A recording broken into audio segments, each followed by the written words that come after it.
Muy buenas tardes para todos ustedes desde la parroquia El Santísimo Sacramento, el Templete en Cali, de los Padres Carmelitas Descalzos, dentro de la vivencia de esta Semana Santa, una Semana Santa especial, digámoslo así, donde todos tenemos que estar en nuestras casas. Hemos querido hacer una pequeña programación para irlos acompañando y juntos vivir esta experiencia de fe. Por eso vamos a iniciar estas pequeñas charlas, encuentros, conversatorios, ¿sí?, sobre diferentes temas que nos ayuden a enmarcar también toda la vivencia de la pasión, muerte y resurrección de nuestro Señor Jesucristo. Hoy hablaremos sobre lo que significa la experiencia del perdón y la reconciliación. Si bien empezamos desde el 26 de febrero, nuestro periodo de Cuaresma, la Iglesia nos invita, ¿no?, a vivir el perdón, la reconciliación, buscar caminos de conversión. Pero cuando ya hablamos de perdonarnos nosotros mismos, perdonarnos a los demás, la situación es un poco compleja. Incluso no hay cosa que quizás cueste, y es perdonar a los enemigos, ¿sí? Pero también es el distintivo de los seguidores de Jesucristo, porque Él mismo nos los pide. Antes de iniciar este pequeño compartir, los invito para que hagamos una pequeña oración, que nos coloquemos en la presencia de Dios. En el nombre del Padre, del Hijo y del Espíritu Santo. Amén. Pedimos, Señor, la presencia de tu Espíritu Santo. Bendícenos a cada uno de nosotros. Llena con tu presencia a todas las personas que nos acompañan desde diferentes lugares. Que seas tú, Señor, a través de tu Espíritu Santo, quien nos bendiga, quien nos toque. Tú, Señor, conoces sus corazones, conoces su historia. Solamente tú, Señor, sabes cuáles dolores, heridas hay en su corazón. Solamente tú, Señor, sabes que necesitan perdón y reconciliación. Que seas tú, Señor, en este momento llenándonos, tocándonos. Que sea tu presencia quien nos guíe. Dispón, Señor, nuestro corazón, todos nuestros sentidos, para que este sea un momento lleno de ti y de tu presencia. Y a ti, Santísima Virgen María, Reina del Carmen, te acompañe y te pedimos que nos acompañes con tu amor de madre. Y decimos todos: Dios te salve María, llena eres de gracia, el Señor es contigo. Bendita tú eres entre todas las mujeres, y bendito es el fruto de tu vientre, Jesús. Santa María, Madre de Dios, ruega por nosotros pecadores, ahora y en la hora de nuestra muerte. Amén. Reina y hermosura del Carmelo, ruega por nosotros. Perdón y reconciliación. Vámonos a las Sagradas Escrituras para poder desde allí mirar el rostro del Dios compasivo y misericordioso. Y eso es lo que nos tiene que quedar claro cada vez que hablamos de perdón y reconciliación. El Salmo 102 es una bella meditación sobre el Dios que perdona, que ama, que protege a sus fieles, un Dios cercano, que está pendiente de la debilidad humana. Nos dice el Salmo: el Señor es compasivo y misericordioso, lento a la cólera y rico en clemencia. No está siempre acusando ni guarda rencor perpetuo. No nos trata como merecen nuestros pecados, ni nos culpa, merece nuestros pecados ni según merecen nuestras culpas. Como se levanta el cielo de la tierra, se levanta su bondad sobre sus fieles. Como dista el oriente del ocaso, así alejó de nosotros nuestros delitos. Como un padre siente ternura por sus hijos, siente el Señor ternura por sus fieles, porque Él sabe de qué estamos hechos, se acuerda de que somos de barro. Entonces miren, hermanos y hermanas, Dios es compasivo y misericordioso. Sentimientos hermosos de nuestro Padre, pero que lastimosamente no todos sus hijos compartimos ni vivimos esos mismos sentimientos. Podemos ver que durante la existencia de la historia de la humanidad, la enfermedad del poder se ha apoderado de lo más profundo del corazón de muchos seres humanos. Iniciando desde el libro del Génesis hasta el Apocalipsis, serían muchos los ejemplos que hoy podríamos tener para desarrollar la dinámica del perdón y de la reconciliación. En medio de la historia existe lo esencialmente importante y que nunca tendrá fecha de caducidad: Dios y su infinito amor por la obra de sus manos. Con infinito amor nos ha amado. Recordemos allá en el libro del Génesis, iniciando en el capítulo número 1, dirá el Señor: y creó Dios al hombre, a imagen de Dios lo creó, varón y mujer los creó, y los bendijo y les dijo: sean fecundos, multiplíquense. Miren qué bonito es, porque nos creó y nos dio su bendición, porque eternamente nos ha amado y nos seguirá amando.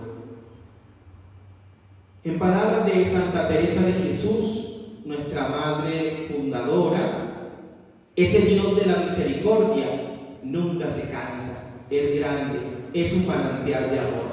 Nos dirá ella en el libro de la vida: primero me cansé de ofenderle que su majestad de perdonarme. Nunca se cansa de dar, ni se pueden agotar sus misericordias. Pese a la desobediencia del humano, Él sigue haciendo una apuesta fundamental por la salvación. Su pedagogía de padre nos involucra en un camino no fácil de recorrer a través de preguntas que nos confrontan a nosotros mismos y nos llevan a vivir el autoconocimiento y aceptación de seres limitados.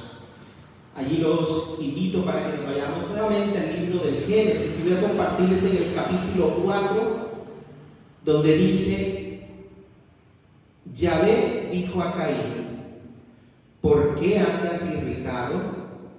¿Y qué ha batido tu rostro? ¿No es cierto que si obras bien podrás alzarlo? Mas si no obras bien, a la puerta está el pecado acechando, como fiera que te codicia. ¿Y a quién tienes que dominar? Caín dijo a su hermano Abel: vamos afuera. Y cuando estaba en el campo se lanzó Caín contra su hermano Abel y lo mató. Yahvé dijo a Caín: ¿dónde está tu hermano Abel? Contestó: no sé. ¿Yo soy acaso el guarda de mi hermano? Replicó Yahvé: ¿qué has hecho? Se oye la sangre de tu hermano clamar a mí desde el cielo. Miren entonces, hermanos y hermanas, es necesario repetir una vez más que Dios no pretende nunca castigar a sus hijos. Y ese es el rostro del Dios que es misericordioso. Y ese es un rostro que quizás hoy vivimos o hemos desdibujado, porque todavía se guardan muchas personas en muchos movimientos el rostro de un Dios que es castigador. El rostro de un Dios que es capaz de levantar las manos para herir, para dañarnos a nosotros que somos sus seres queridos. Miren cómo está tratando a Caín en medio de la maldad que ha cometido. Se acerca, le pregunta: ¿qué ha pasado con tu hermano? Definitivamente, lo que Dios pretende es hacernos entender de una u otra manera el camino que estamos realizando para hacernos tomar conciencia de quiénes somos y por qué perdemos el horizonte de nuestro camino. Es aquí donde tenemos que cambiar la imagen perversa de Dios, cuando creemos que Él puede hacernos daños, y pasar a la imagen del Dios amor, que lucha y sufre para que cambiemos. Dirá Santa Teresa de Jesús cuando recordaba su pasado: oh Señor de mi alma, ¿cómo podré encarecer las mercedes que en estos años me hicisteis? Y cómo en el tiempo que yo más os ofendía, en breve me disponíais con un grandísimo arrepentimiento para que gustase de vuestros regalos y mercedes. A la verdad tomabas, Rey mío, el más delicado y penoso castigo por medio que para mí podía ser, como quien bien entendía lo que me había de ser más penoso. Con regalos castigabas mis delitos, con regalos grandes castigabas mis delitos, libro de la vida, en el capítulo número 7. Y esto fue lo que enamoró a Santa Teresa, y así llenó de amor el corazón de aquella mujer. Empezó un proceso del pecado a la gracia, para disfrutar permanentemente de las delicias de Dios. Y eso es sentirnos reconciliados, amados, vivos. Desde Teresa de Jesús, el perdón y la reconciliación son fruto de un corazón enamorado. Solo así se puede vivir de frente a la realidad circundante que nos impulsa a levantarnos para seguir el camino. Como bien lo hemos visto durante estos días de Cuaresma en la persona de Jesús y en la misma realidad que hoy afrontamos como mundo frente a una pandemia. Si no vemos con los ojos de Dios, no podremos entender la dinámica del perdón y de la reconciliación. Con el fin de desarrollar ese tema que nos convoca del perdón y la reconciliación, como les decía, vemos ese Dios misericordioso desde el Génesis hasta el Apocalipsis. Y quiero que nos vayamos al Antiguo Testamento, al libro del Génesis, directamente en los capítulos números 37 al 50, donde se nos habla de la historia de José, quien ilustra un prototipo de vida y nos puede ayudar a abrir puertas para nuestro crecimiento humano, espiritual y personal. Seguramente no podemos leer en este momento toda la narración, pero tomaremos los aspectos más significativos en relación con el tema que hoy nos convoca. Primero, vamos entonces a acercarnos a toda la historia de José, todo el amor de su padre, el odio de sus hermanos, las envidias que le tenían, cómo son capaces de arrojarlo a un pozo, luego venderlo, ¿sí? Simplemente para darle gusto a su odio. Heridos y lastimados por el egoísmo humano. Del libro del Génesis. Venid, vamos a venderle a los ismaelitas, pero no pongamos la mano en él, porque es nuestro hermano, carne nuestra. Y sus hermanos asintieron. Pasaron unos madianitas, mercaderes, y descubriéndole subieron a José del pozo. Vendieron a José a los ismaelitas por 20 piezas de plata, y estos se llevaron a José a Egipto. Siendo un hombre bueno, un hombre inocente, simplemente le tenían envidia porque el papá lo amaba y porque Dios le hablaba a través de sueños.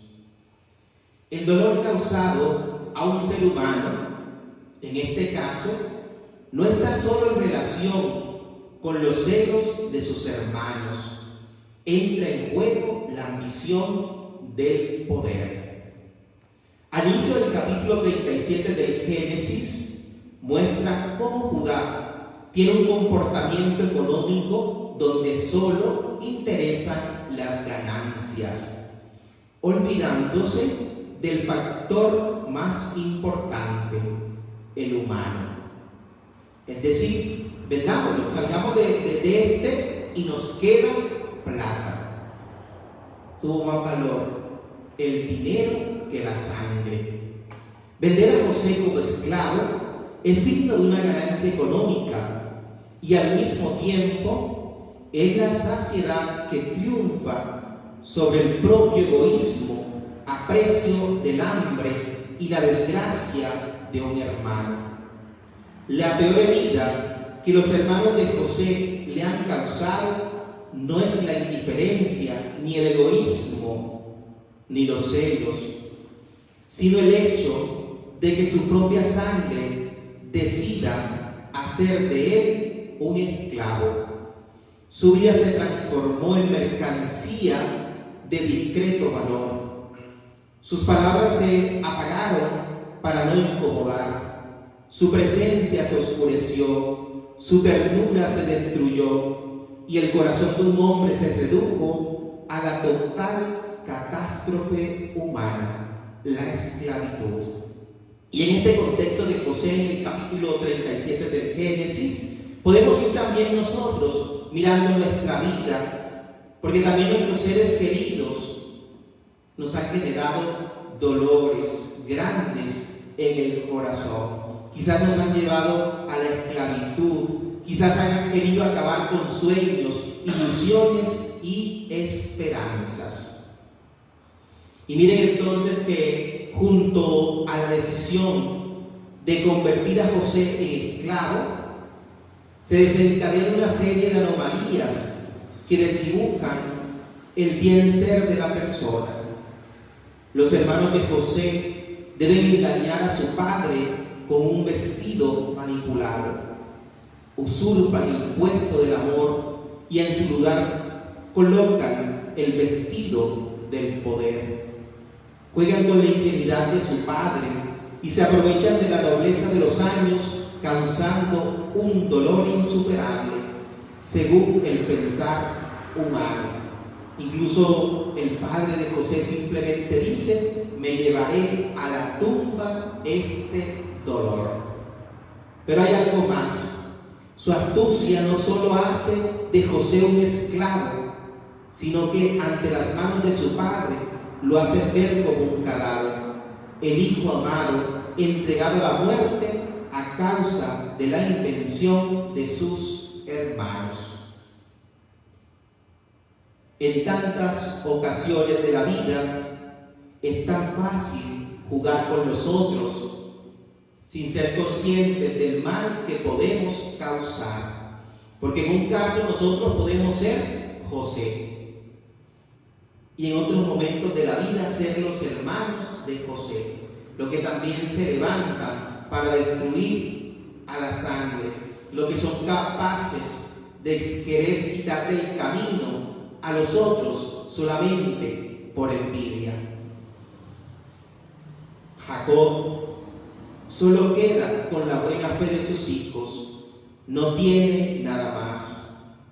Nunca sospecha que lo están castigando por su preferencia, y ellos no piensan que con fingir la muerte de José han asesinado también a Jacob, porque queda siendo un hombre muerto en vida hasta que ya viene y se encuentra nuevamente con su hijo, El luto y el llanto del padre son una burla cruel.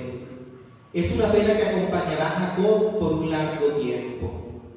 El padre es engañado, una mentira que lo destruye, que lo devora y lo consume. Es una condena a muerte. En este caso, el secreto de los hermanos los separa de su padre. La confianza ha perdido su lugar. El dolor se apoderó del alma y el corazón y la esperanza se esfuman en un instante de dolor. Pero miren, en medio de toda esa situación dura, hay algo que es supremamente importante, y es: Dios sana el corazón enfermo. Y vámonos nuevamente al libro del Génesis, en el capítulo 39, para ver cómo es ese actuar de Dios, el proceder de Dios para con sus hijos. Dice el texto bíblico: el Señor asistió a José, que llegó a ser un hombre afortunado mientras estaba en casa de su señor egipcio. Se echó de ver que el Señor estaba con él y que le hacía prosperar todas sus empresas. José ganó su favor y entró a su servicio, y su señor le puso al frente de su casa, y todo cuanto tenía se lo confió. Desde entonces le encargó de toda su casa y de todo lo que tenía, y el Señor bendijo la casa del egipcio en atención a José, extendiéndose la bendición del Señor a todo cuanto tenía en casa y en el campo. Él mismo dejó todo lo suyo en manos de José, y con él ya no se ocupó personalmente de nada más que del pan que comía. Es decir, José tenía la bendición de Dios. Y miren cómo mencionábamos quizás de un hombre herido, dolido, separado del amor de su padre, de sus hermanos, de su madre. Llega a otro lugar y siente el amor de Dios. Dios está con él. Incluso hay un relato dentro de toda esta historia cuando la mujer del egipcio se enamora de él. La mujer lo seduce, lo busca, quiere ser amante de él, y José le dice que él no puede ofender a Dios, y que su jefe le ha dado toda la posibilidad de que esté en su casa, y él no podía hacerle eso. Vemos el corazón de un hombre absolutamente bueno, que no dejó que una situación dura de su vida lo acabara, lo destruyera. Su vida continuó, quizás con dolores por la distancia de su padre, de sus hermanos. Y miren entonces que, estando José allá, podemos entonces ver la mano hermosa de Dios. Dios no está dispuesto a perder sus hijos amados. Su bendición fue dada a José, lo cual significa que lo convierte en el portador de la esperanza y la bendición de un pueblo. Y miren entonces que para sus hermanos era lo peor, quizás maldición, pero para Dios va a ser una bendición para aquel pueblo que va a llegar a sufrir. El vestido que le fue arrebatado por la ambición de sus hermanos ahora es devuelto en casa de los forasteros y por atención del Señor. Acuérdense que los hermanos le quitaron el vestido que llevaba, mataron un animal, ensuciaron el vestido de sangre y se lo llevaron al papá, ¿sí? Para que el papá viera que una bestia se lo había devorado. Y lo primero que hacen en casa del forastero es decirle: vístanlo, porque ahora va a estar en casa. El vestido que ahora usa representa la dignidad a la cual Dios lo va a elevar. El mirar de Dios es totalmente diverso al de los hombres. Dios ve el corazón. Como bien nos lo recuerda el primer libro de Samuel, cuando van a ungir a David, y llegó todos los hermanos, que era alto, bien parecido, y de pronto dicen, este va a ser, y dicen, no, ese no es, porque Dios no ve la apariencia, sino que conoce los corazones. La mirada de Dios implica la reconstrucción interior, de tal manera que el vestido nuevo es el signo más bello del traje de Dios puesto sobre los hombros de un esclavo. José se incorpora a la vida, por eso se dice que se vistió de lino, se casó con una egipcia, asume una función de señor, se involucra con la cultura y, dirigido por Dios, piensa cómo hacer el bien para los otros. Sin duda, la reconstrucción interior no es un proceso fácil. El perdón es un regalo de Dios que solo se asume cuando se entiende la pobreza y la fragilidad que habita en nuestro interior. Entonces miren cómo José es signo de perdón, signo de resiliencia, llegó siendo nada, llegó siendo esclavo, estuvo en la casa del egipcio, luego lo mandan preso y luego lo vuelven a traer nuevamente a la casa del egipcio. Entonces miren cómo ese hombre lleno de la presencia de Dios va a ser un signo grande de esperanza para cada uno de nosotros. Que nos quede claro, el dolor no puede dañarnos ni destruirnos, todo lo que nos han dicho. Por eso nosotros tenemos que abrirnos a la experiencia del perdón. Para algunos, nuestra vida vale unas cuantas monedas. ¿Cómo le pasó a José?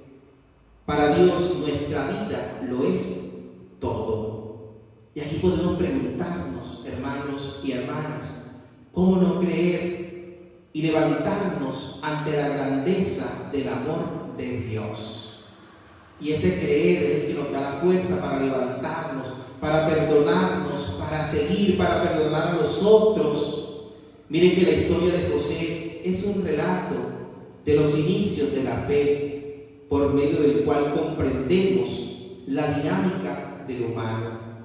Al mismo tiempo, es la posibilidad de entender que la gracia del perdón sana, reconstruye, incorpora la vida y devuelve las fuerzas perdidas o mutiladas por los otros.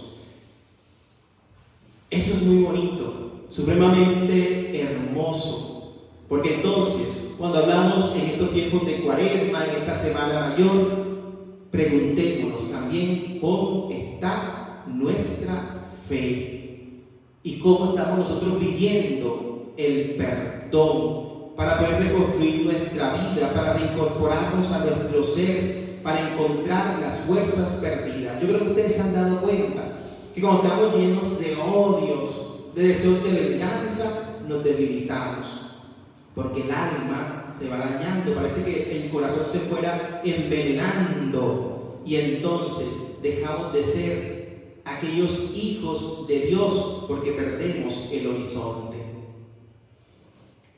Volvamos nuevamente al relato y miren que existe algo fundamental: la certeza de Dios.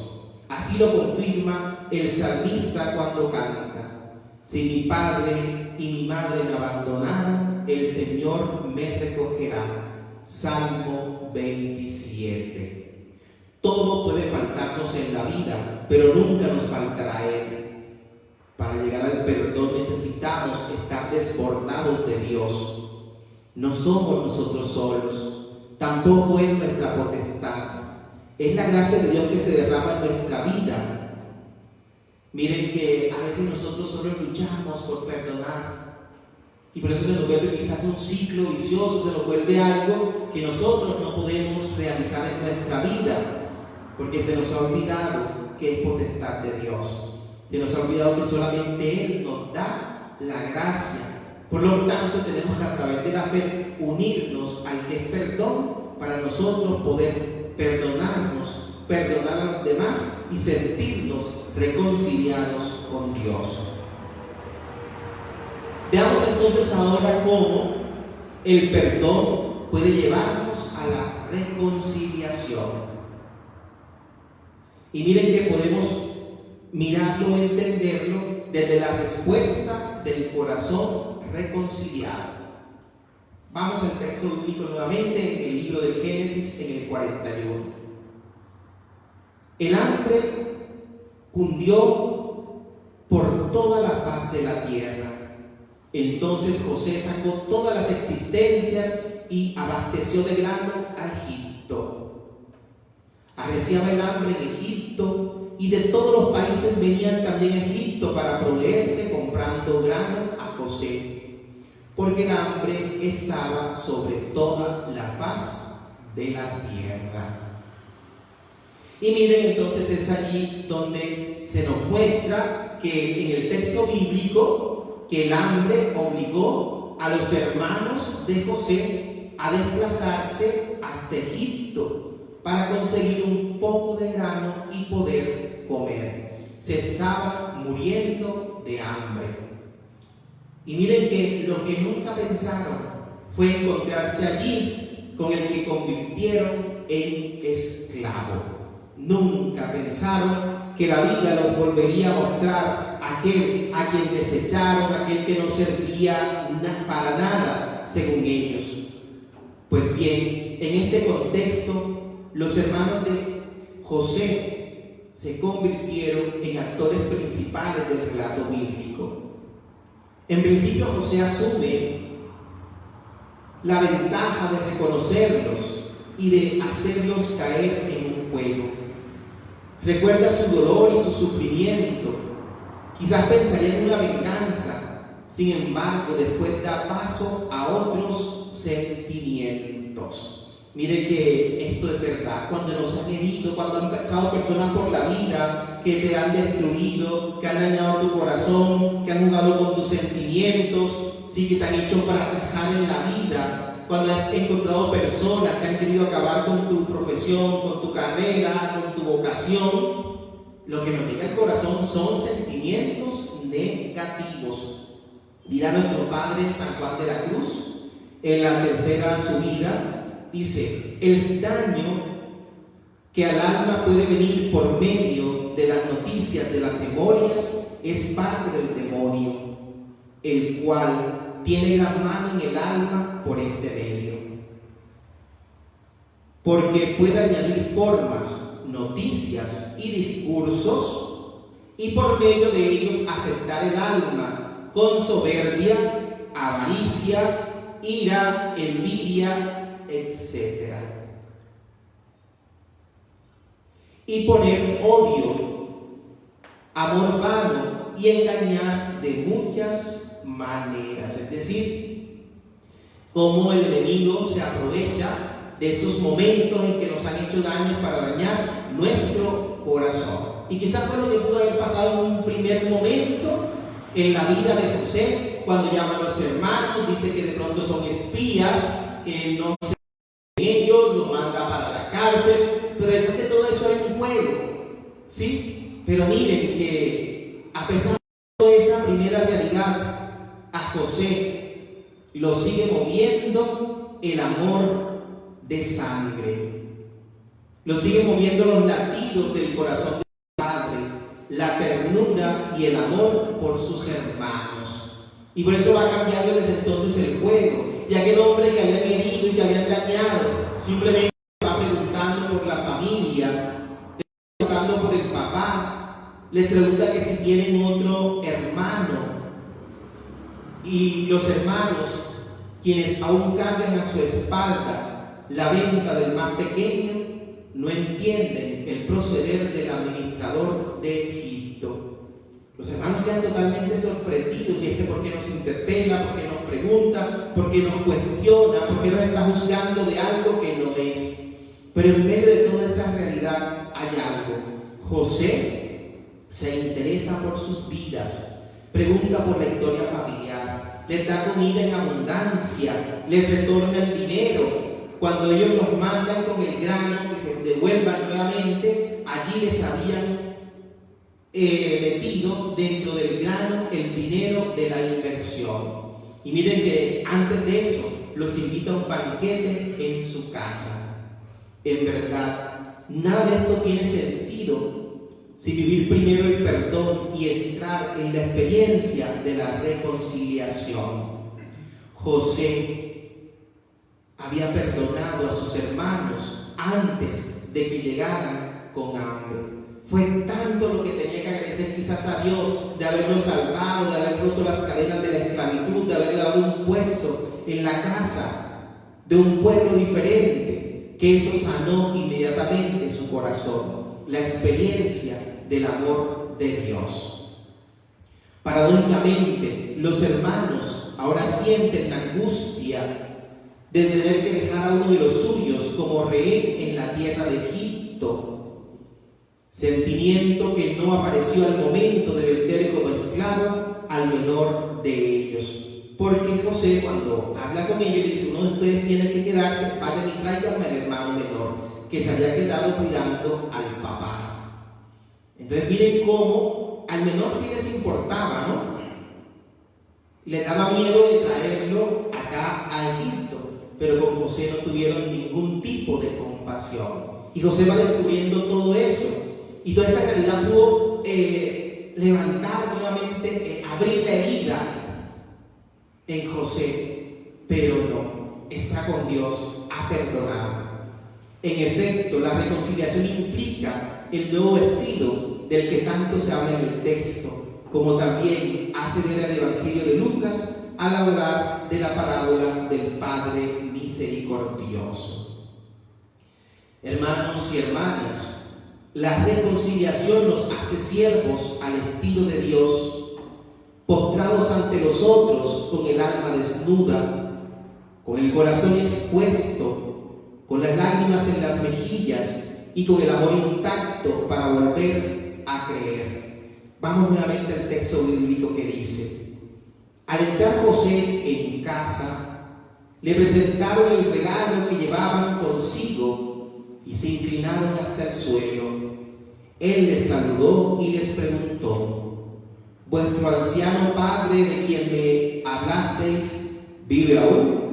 Y entonces ellos le respondieron: está bien tu siervo, nuestro padre. Sí, todavía vive. Y postrándose se inclinaron. Entonces José volvió los ojos y vio a Benjamín, su hermano de madre, y dijo: este es vuestro hermano menor, de quien me hablasteis. Y añadió: Dios te guarde, hijo mío. José tuvo que darse prisa, porque le daban ganas de llorar de emoción por su hermano, y entrando en el cuarto lloró allí. Miren qué bonito fue eso, cuando leemos todo este relato, como cuando ve a su hermano menor, siente deseos de abrazarlo, de amarlo, de llorar grandemente, pero se contiene, ¿sí? Y miren que entonces solamente el corazón reconciliado llora de emoción, sin hacer reparos del dolor que le han causado. En este contexto se presenta un ambiente de paz. Es el ambiente de la familia, el ambiente de los hermanos, es el banquete de la reconciliación. Notemos que al banquete no entran todos los que han ido a Egipto a comprar grano. Han entrado aquellos que han causado el mal, que se llenaron de ambición y egoísmo, de celos y de poder, que se negaron a ser hermanos del inocente y del sencillo. Todos se extrañaban de por qué José, aquellos hombres que mandó encarcelar, luego los va a traer a su mesa para que compartan el banquete. La respuesta en este momento es totalmente diversa. Un banquete como signo de unión pese a la historia y a las diferencias. Finalmente podremos decir que la reconciliación sacia el hambre de un corazón hambriento y fatigado. Si bien en el contexto físico del relato habla del hambre vivida en todo el país por la falta de alimento, el significado implica ver cómo el alma se llena de hambre y tiene la necesidad de buscar alimento. Ella no podrá estar con completa saciedad hasta que no encuentre lo que verdaderamente lo hace estar plena, el perdón. Nosotros terminamos citando estas últimas palabras del relato para entender que el perdón y la reconciliación hacen parte de un proceso vivido en Dios y desde Dios. No son nuestras fuerzas, tampoco es nuestra lógica. Es su gracia la que nos transforma y puede hacer de nuestra vida la mejor prueba de su existencia. Volvamos nuevamente al texto bíblico que dice: ya no pudo José contenerse delante de todos los que en pie le asistían y exclamó: echad a todo el mundo de mi lado. Y no quedó nadie con él mientras se daba a conocer José a sus hermanos. Y se echó a llorar a gritos, y lo oyeron los egipcios, y lo oyó hasta la casa del faraón. José dijo a sus hermanos: yo soy José, estoy vivo. ¿Vive aún mi padre? Sus hermanos no podían contestarle porque se habían quedado atónitos ante él. José dijo a sus hermanos: vamos, acérquense a mí. Se acercaron y él continuó: yo soy vuestro hermano José, a quien bendiceis a los egipcios. Ahora bien, no os pese mal, ni os dé enojo el haberme vendido acá, pues para salvar vidas envió Dios a este siervo delante de vosotros. No podemos rendirnos ante la dificultad, no podemos acobardarnos ante el dolor y el sufrimiento. Solo nos queda confiar y saber que quien a Dios tiene, nada le falta. Solo Dios basta. Con ese personaje del Antiguo Testamento de José, quería acercarme para mostrarles la figura del perdón y la reconciliación. Y miren, si José se hubiese quedado en su odio, hubiese matado a sus hermanos, la desgracia hubiese continuado. Pero no, él se sentía amado por Dios. Mientras sus hermanos destruyeron su vida, Dios construía una nueva historia en José. Por eso la alegría de la reconciliación, de sentirse un nuevo ser, un instrumento de Dios para luego salvar a su pueblo. Con estas palabras entonces los invito a todos los que nos están escuchando para que no dejemos que sentimientos negativos, como dice nuestro Padre Juan de la Cruz, nos destruyan.